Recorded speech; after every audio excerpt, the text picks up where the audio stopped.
Okay, so if I left you to your own accord, I think I know what you're going to do. Okay? How many of you, if you saw that problem, I wasn't here, I said work it, this is what you would do?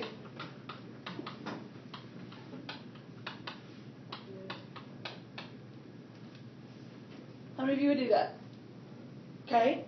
That's a legitimate way to start. It's a lot more work, but it's a legitimate way to start. Okay? Because if I do that, I'm going to get what? X squared minus 3x minus 3x is equal to 16. You forgot the plus 9. Oh, plus 9, yep. Is equal to 16. Everybody agree with that? And then we're going to get x squared minus 6x minus what? 9? Because I have to subtract 16 from both sides. Right? -7. And that'd be equal to 0. And then if I took everything back over just to solve for x squared, I'm going to end up with x squared is equal to 6x plus 7. How am I going to get rid of all that? Okay? I could use my quadratic formula over here, but we haven't talked about how to do that yet. And that looks super messy, doesn't it? Nobody wants to deal with all that. Like, I'm stuck. I don't know what to do. So, instead of doing all this, look at the problem that you have.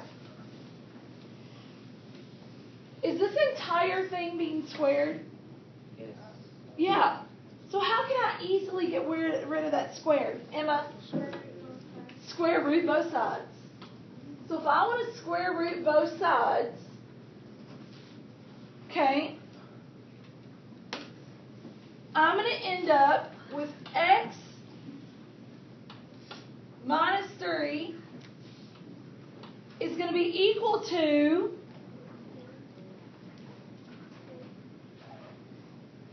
what? Positive 4 and a negative 4, right? A positive and negative 4. Do we all agree with that? Now, what do I do with that minus 3? I'm going to add it to both sides. So those are going to cancel, and it's going to leave me with x is equal to this weird thing I've got going over here, a positive negative 4 plus 3. So what does that really mean? It means I can go positive 4 plus 3, and then I can also go negative 4 plus 3. So my answer would be 7. So x would equal 7. Or x could equal -1. How would you put that in my mouth? You would put 7, comma, -1. Because it's going to say separate your answers by a comma. Alright, so what that means is when I get ready to go graph it, when I get ready to go graph this one,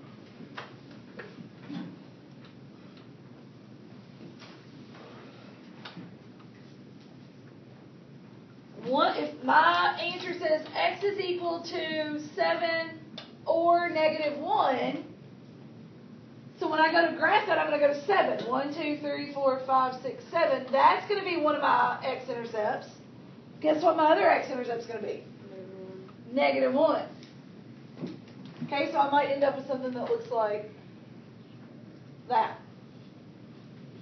Okay? Does that make sense? All right, so it's not going to be evenly, what we call the axis of symmetry isn't going to be the y-axis. It's going to be a different line. Okay? So it's okay if you get two different numbers here. You've got to be careful with this right here, though. Does that make sense how I did it? Okay, where it's going to be plus or minus, and then you split it into two problems. Yes? Do you have a question? Oh, okay. I thought you had a question. We good?